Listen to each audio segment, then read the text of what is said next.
listening to Unravel with Natalie Denise.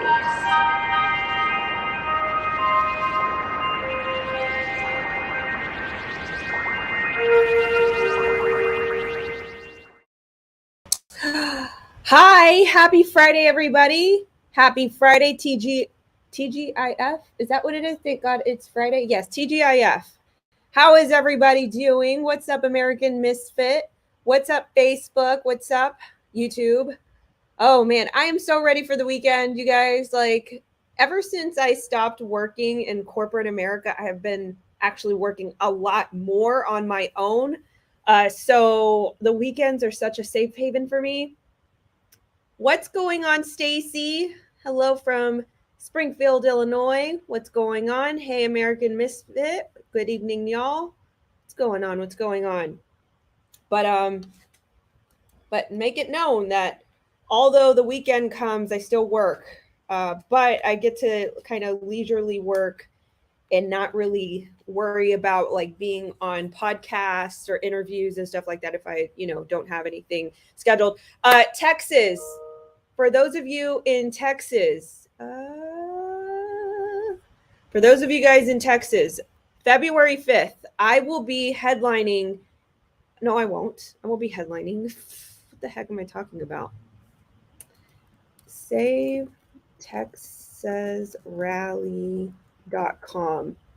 This is what you guys want to attend. SaveTexasRally.com, February 5th. I will be speaking. I will be headlining. I think that was a little bit of a just, I don't know, whatever. But there will be some other headliners that are going to be very important. If you're in Texas, you want to attend this, the Texas gubernatorial candidates will be there. Alan West, Don Huffines, Chad Prather, Seth Keshel will be speaking. Yours truly will be speaking on the matters of sex trafficking. So if you are in Texas or you're willing to travel in Texas to attend this event, please do make it. February 5th, Austin, Texas. February 5th, Austin, Texas. Once again, February 5th, Austin, Texas. And this will be at the Capitol. So I will be at the steps of the Capitol. I believe, I think it's like in the very front of the Capitol. I will be speaking alongside some flamethrowers in the industry, as well as, very important Texas people that, Texas gubernatorials. In Texas, it's really important because we're like very slowly but surely, Texas is starting to become infiltrated a lot with our local courts, our local government. The council members in every single major city, Austin, Houston, especially Houston, there's a bunch of whistleblowing that I'm being informed of and that I will be reporting on soon. So if you are in Texas, once again, February 5th, Austin, Texas, SaveTexasRally.com. You can register to attend. This is a very important event. Please do not miss it. February 5th, Austin, Texas, SaveTexasRally.com. All right. So my monologue for today.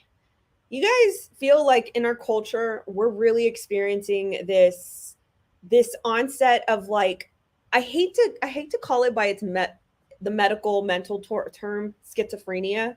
You guys know what schizophrenia is, where, a person sees and hears things and becomes very paranoid.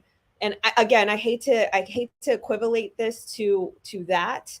But unfortunately, in our community, in the Patriot community, this is going on where people are taking like literally any stitch of anything and making it like a thing to, I guess, provoke and weaponize their followers, which is really, really unfortunate because we, especially in the what I like to call the anon community, we used to be very supportive of each other and, just very with each other and unrelenting about sharing the news and uncovering corruption. But recently it's been like, I've been talking about the infighting because really this is my outlet to talk about it. But I haven't said pretty much everything. But there has been a lot of infighting, and a lot of it stems from a certain faction of patriots attacking other patriots very personally, doxing them, And the reason for a lot of this is their schizophrenic points. Like they'll take any point of symbolism. Maybe you have a picture from your past, like in the early 2000s, where you didn't even know this was going on. You didn't even know these symbolisms, symbolic things existed back then. And you might have, you might have thrown up the rock sign, the with the horns or whatever, if you were a rocker, or you might have worn something that had a certain symbol on it and you didn't even know what the heck it even represented anything. Well, now there's a certain faction of patriots that are doing that. They're going deep down in somebody's like past.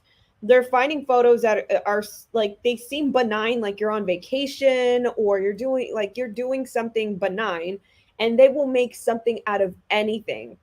They've accused some of my friends of being like a CIA spy. I mean, this is what I'm talking about, schizophrenia. Like they have accused regular people of being CIA spies, people being honeypots.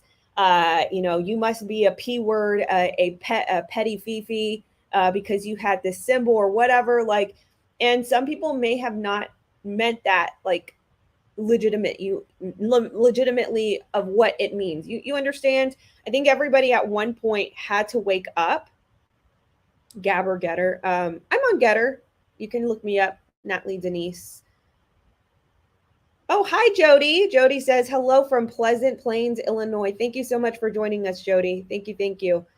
But, unfortunately, this is what it's become in the Patriot community. And it's so sad because, you don't see, lately, maybe not, but you don't see the left really infighting, I think, as hard as we do in the conservative side. I don't know if that's like a true statement. Of course, there's infighting, but generically, you've seen the left dominate culture because they've been able to stick together. Let me grab my coffee really quick because it's kind of late. Running.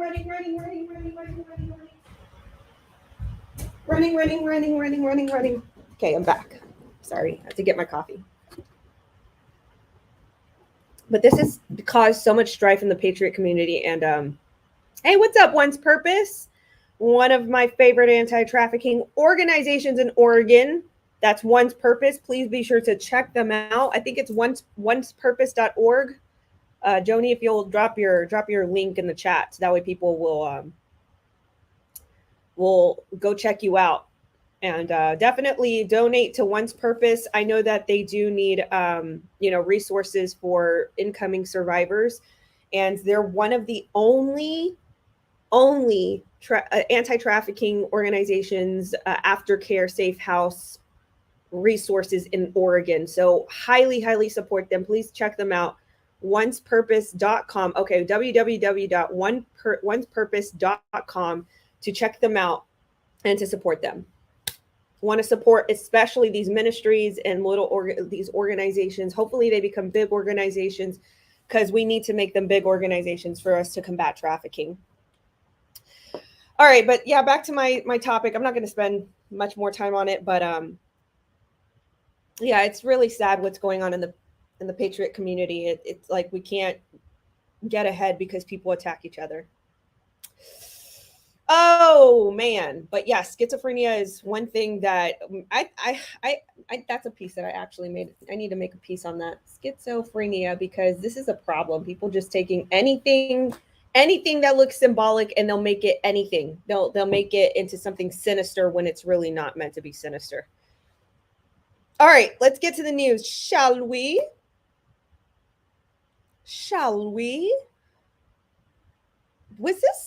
Was this size yesterday? I guess it was. Okay, so I gotta bring you guys this story. This is actually pretty hilarious. So everything is going woke nowadays. Everything has to be, and it's actually killing a lot of Hollywood, because the movies are not of substance anymore. They're not really going for the story writing or the play writing, the imagination and the creativity. They're more so leveraging, you have to be inclusive in order for this to be a success. And then it loses storyline, it loses context. Like all these, I've seen so many movies now where it's like for instance, what is it, the 355 recently? I saw that movie. I kind of talked about it very shortly in another podcast, But the 355 is a perfect example of this. It was a movie of several intelligence agency agents. So you had someone from I think the CIA, someone from like other countries or whatever, but they had a woman from every single descent. They had a Hispanic woman, they had a black woman, they had a Chinese woman, a white woman, and another white woman from different countries. And it was just like, we've got to save the world, and it was kind of like this live free or die hard type of plot where, somebody had a device that was going to take over the world. And if we didn't stop this person, then the whole world was basically going to be at a loss and shut down and all these things. Actually, I want to go. Actually, you know what? After this, time is it? 10? What time does the grocery store close?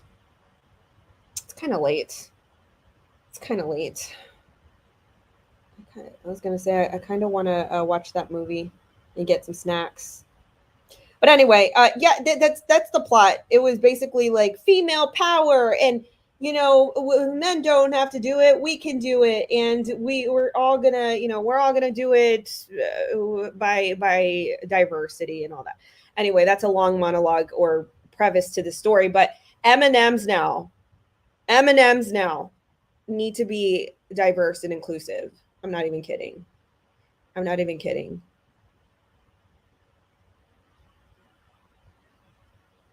Um,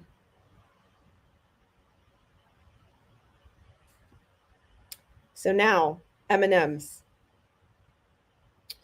M&M's iconic characters, 6 different colored lentils, each of their own personality, have gotten a modern makeover for a more dynamic, progressive world, Mars said Thursday. As if it's not progressive. I mean, as if it's not inclusive enough. I mean, we're talking about a hard-shelled chocolate candy that somehow needs to be personified as, I don't understand. I'm trying to understand this, but they're making it over apparently. I don't know what they're gonna do.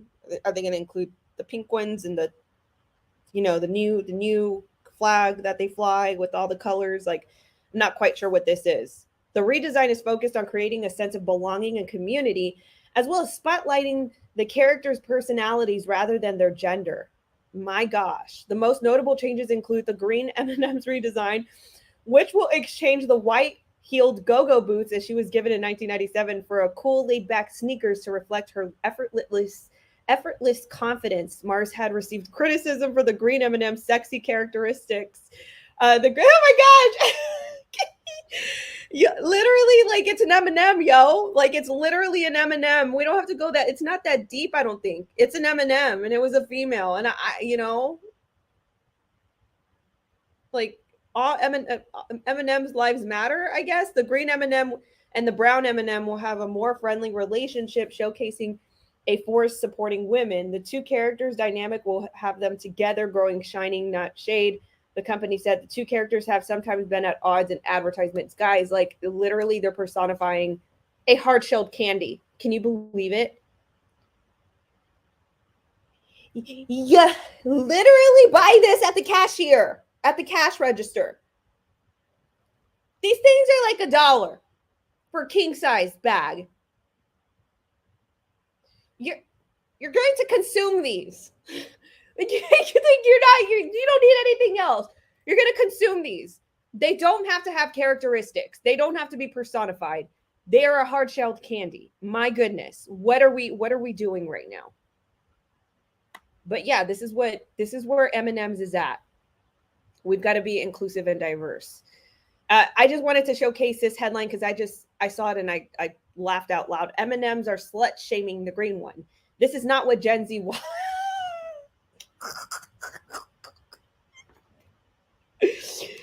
You guys, they're saying that we're slut shaming the green M&M, bro.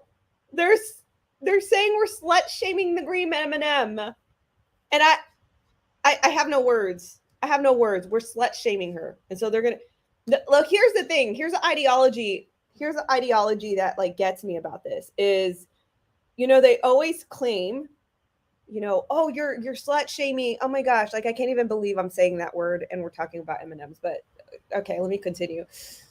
So their claim is, oh, you're slut shaming the green M&M, and yet they're going to change her image.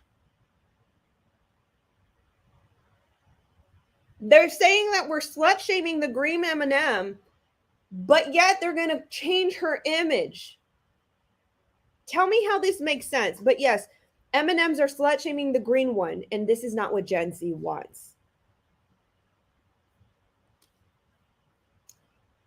Okay, that's I don't know. That's just amazing to me that we're just we're really going that deep on confectionery items.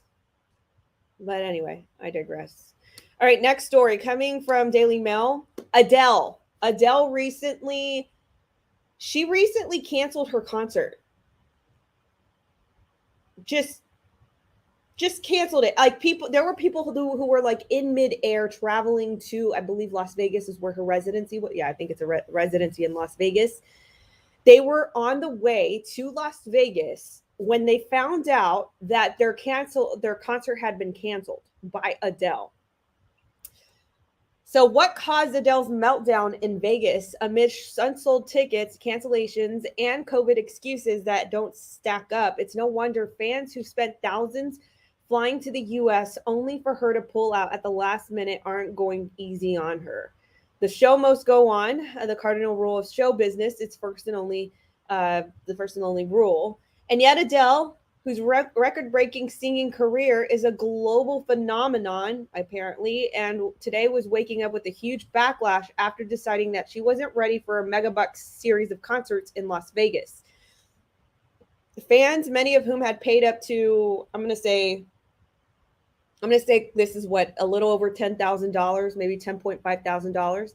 Why are you spending $10,500 for concert tickets? I mean, if you have the money to blow and if you're balling out of control, I understand, but I mean, it could be well spent stuff on something else. But anyway, they spent $10,500 for resold tickets that had already traveled long distances for their opening night, were left angry and out of pocket, with Adele opted to pull the plug on the 11th hour from the string of concerts that would have netted her $500,000 a show. This is in pounds, so I'm going to say that this is let's just say it's close to 600,000 US dollars. Gillian Rowland, 32, was already on her flight to Las Vegas from New York with her twin sister when she found out about the cancellation via social media. The attorney from Brooklyn said, "I was furious that Adele waited so last minute to make this call. I recognize it's not a call any artist wants to make, but she should have known yesterday that the show wouldn't be ready by tomorrow. Her lack of notice is astounding. I'm angry and frustrated." Let's go straight to the video. I believe this is going to show a video. Oh, look, this is the attorney traveling. This is somebody, these are all on Twitter. Daily Mail always has like bad quality Twitter reposts. But anyway, Twitter, Amy Campbell was a concert attendee, says, "Yep, I flew in yesterday. Don't really have the option to drop the time and money to come back again whenever it's rescheduled." Girl Fairy said, "When it's your birthday and your birthday present was Adele tickets to her opening night and she cancels not even 24 hours before, mind blown." And then Geraint Jones says, "Are you going to pay for the money, all for the money that people have spent on flight tickets?" I can't see how this is not going to amount to some sort of lawsuit.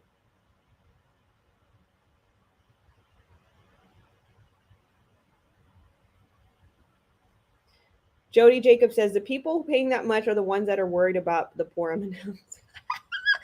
Right? I mean, something's going on. Yeah. So she posted a video.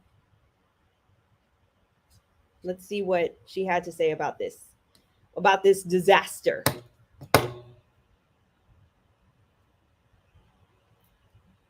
Hi, listen, I'm so sorry, but my show ain't ready. We've tried absolutely everything that we can to put it together in time and for it to be good enough for you, but we've been absolutely destroyed by delivery delays and COVID. Half my crew, half my team are down with COVID, they still are. And it's been impossible to finish the show. And I can't give you what I have right now. And I'm gutted. And I'm sorry it's so last minute. we've been awake for over 30 hours now trying to figure it out, and we've run out of time. And I'm so upset and I'm really embarrassed, and I'm so sorry to everyone that's travelled again. I'm really, really sorry. I'm really sorry. We're on it. We're going to reschedule all of the dates. We're on it right now. And I'm going to finish my show, and I'm going to get it to where it's supposed to be now for you. I'm so sorry. It's been impossible. We've been up against so much and it just ain't ready. I'm really sorry. I guess that was it. I mean, I don't see how people can pay that much money to go. I mean, what do you need for your show to be ready? You understand? Like, maybe there's something I just don't see.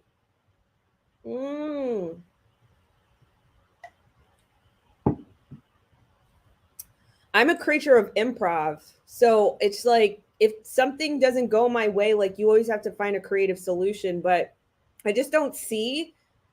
And again, I don't know this industry, like, maybe there's something that I don't see. That's what I'm going to preface this with. But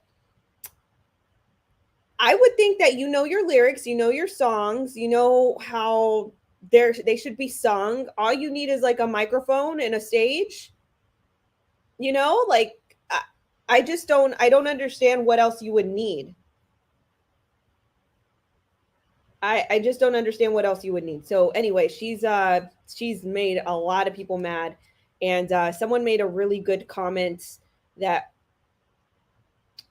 she definitely breached her contract with promoters, which will cost her much money. And then she says, I think she is not telling us the full story.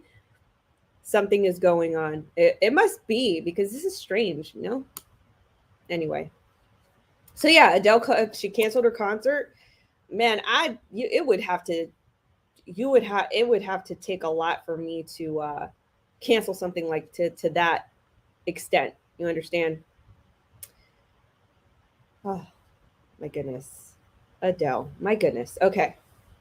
Moving on, we're going to move to the daily traffic, where we talk about the latest headlines in human trafficking news. All right. So this was a story actually coming from last year. There was a Salt Lake IT professional. He was an employee. And this IT actually leaked information from the police department. So he was in the IT department at the police station. And he gave the information to the trafficker that this victim was fleeing from. What a piece of, what? So the Salt Lake IT employee accused of leaking police info faces new trafficking charge. A former IT employee for Salt Lake City accused of leaking sensitive police information to benefit a human trafficking ring now faces new criminal charges. Patrick Kevin Driscoll of Salt Lake City is now charged with aggravated human trafficking for forced sexual exploitation at first degree. A first-degree felony. The judge heard testimony Wednesday against Driscoll, who is accused of endangering law enforcement officers by releasing information about their undercover operations to Michael Ricks, who is facing multiple charges for prostitution and drug dealing. My thing is, I want to know what this trafficker bribed this IT employee with.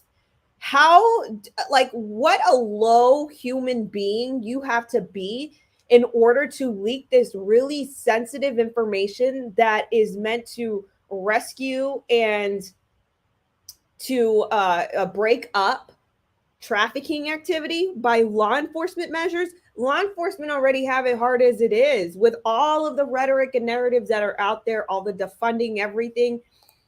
And then people like this on the inside that you're supposed to be helping your side. You work against your side by leaking information about a trafficking sting operation. You've got to be a special kind of low human being to do this. In addition to the new charge, Driscoll is also charged with 3 counts of obstructing justice and engaging in a pattern of unlawful activity, second-degree felonies, 2 counts of computer crimes interfering with critical infrastructure on one a second-degree felony and the other a third-degree felony, exploitation of a prostitution, a third-degree felony plus aiding prostitution, a Class A misdemeanor. Third District Judge Chelsea Koch will resume Driscoll's preliminary hearing on March 10th to hear arguments from the attorneys. At that point, she is expected to decide whether there is enough evidence to order Driscoll to stand trial on the charges against him. And I really, really, really hope that this is a good judge. Actually, I'm going to read this little story right here down below. The judge denies bail for IT worker charged with giving inside police info to trafficking ring, damage done by Salt Lake IT employee to police safety beyond measures. Charges say Attorney General. Advocates worry there could be more victims in Utah trafficking case. See? I mean, he obstructed an entire thing to break this ring up. So there could be victims right now as we're speaking that are out there in Utah that have no resources or anything. They can't do nothing about it because this dude obstructed justice. So it sounds like the judge might have a good head on their shoulders. I'm really hoping so. The only reason why I'm saying this is because there has been, recent rhetoric or recent agenda out there that has been obstructing justice, judges that are giving low bail to these criminals, repetitive criminals, and even offenders. And this has really done a bad thing to each community.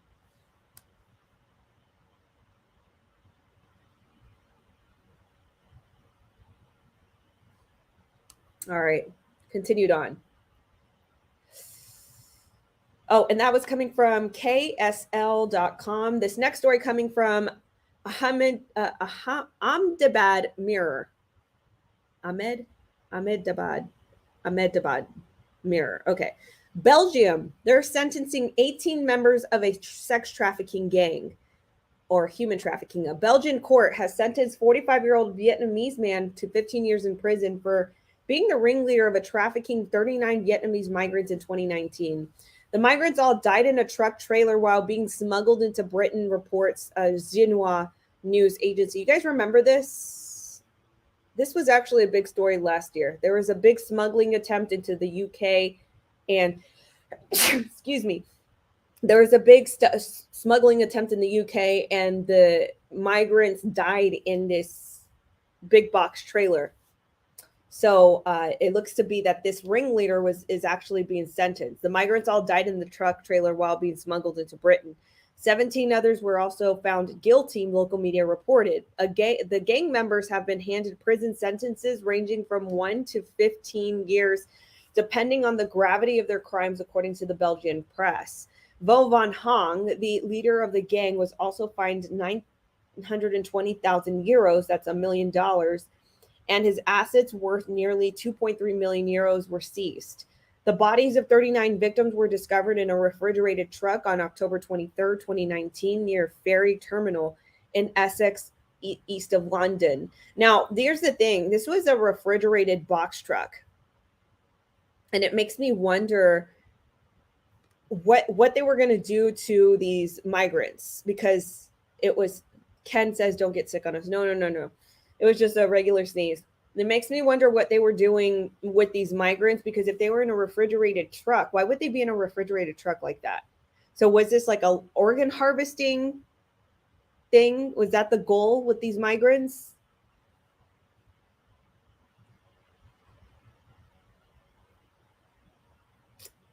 So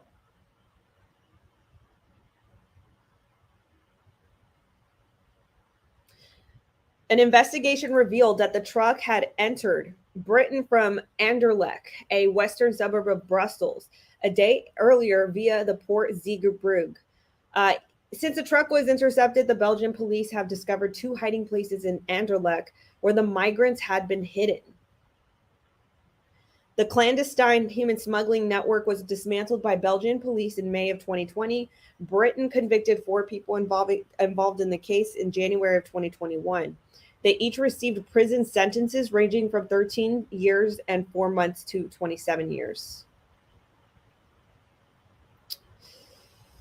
All right. Next story coming from Breitbart. Spanish police arrest 63 after busting a Chinese sex trafficking ring. Following, when was this? This was 3 days ago. Following the tip of a Chinese national, Spanish authorities have arrested 63 people accused of operating a human trafficking ring, importing women from China in 2 cities of Spain, while the purpose of sexual exploitation. Of the 63 detained, 60 are Chinese nationals, while 2 are Spanish and 1 is Pakistani. 50 were arrested in Bilbao and 13 in Zaragoza, 1 in Madrid, where the network had already been renting an apartment to extend their activity into the city, newspaper El Mundo reports. The network is said to have been allegedly led by a Chinese woman who had been a resident of Spain for 15 years and was previously arrested in Barcelona for similar charges. According to the investigators, vulnerable women from China in their 40s were lured from Spain under false promises of a better life, but ended up being kept in apartments 2 to 3 women where they were sexually exploited. The women were also said to have paid the network between 8 to 10,000 euros. That's about $8,000 to $11,000 US dollars, with the group earning as much as 5 million euros, and in dollars that's like 5.66 million in total profits from its activity. During a press conference this week, police thanked the Chinese national who tipped them off to the activity of the network, stating that he was now protected a witness, but clarified he was not a client of the network. Earlier this month, Spanish investigators dismantled another sexual exploitation network that sexually abused children. Like the Chinese trafficking network, it was also largely run by foreign nationals from the Dominican Republic, as well as Moroccans, Nigerians, and Cubans. One of the leaders from the they made a typo there. Exploitation network is said to have sold his own underage 16-year-old daughter to clients for sex while passing her off as an adult. How sick and callous do you have to be to sell your own child?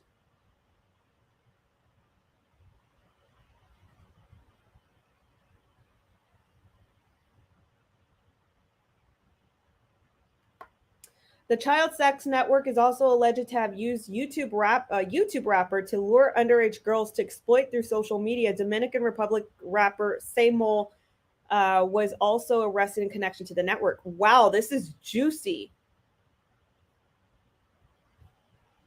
I'm going to have to do a dig on this one. Sure am.